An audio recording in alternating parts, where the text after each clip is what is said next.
তাহলে লালা সাহেব কোথায়? হানি উলালা ওরই নাম। আমি ওকে আদর করে উ বলি। আগে আমরা লুকোচুরি খেলতাম। আমি কিচেনে গিয়ে লুকোবার আগেই ও ওখানে সব খাবার খেয়ে ফেলতো। এতে তো কোনো প্রাউড করার মতো বন্ধুত্ব দেখছি না আমি। কোনো প্রশ্ন? ইয়োকা, বলার সুযোগও দাও একটা। কিটি তোমাদের সবার বিষয়ে বলেছে। ও হলো পোপাট, এ হলো জোতার, হানি বানি, আর ইনি ফানি। মানে খান্না বাবু আমার ফেভারিট। যেদিন থেকে ওনার বিষয় শুনেছি আমি তো ফ্যান হয়ে গেছি। যখন বই পড়ি তখন মনে হয় আমি খান্নার পান্না হয়ে যাই। আমার জন্য না।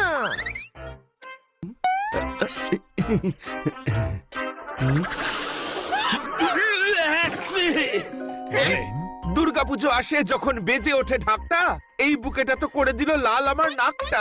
মারতালি। সরি স্যার, দারুণ ছড়া বলেছেন। এবার থেকে আপনার ছড়া আমি সারা দিন ধরে রিপিট করতে থাকবো আর নিজেই হাতালি দেব। ও লালা। বেচারি ও দারুণ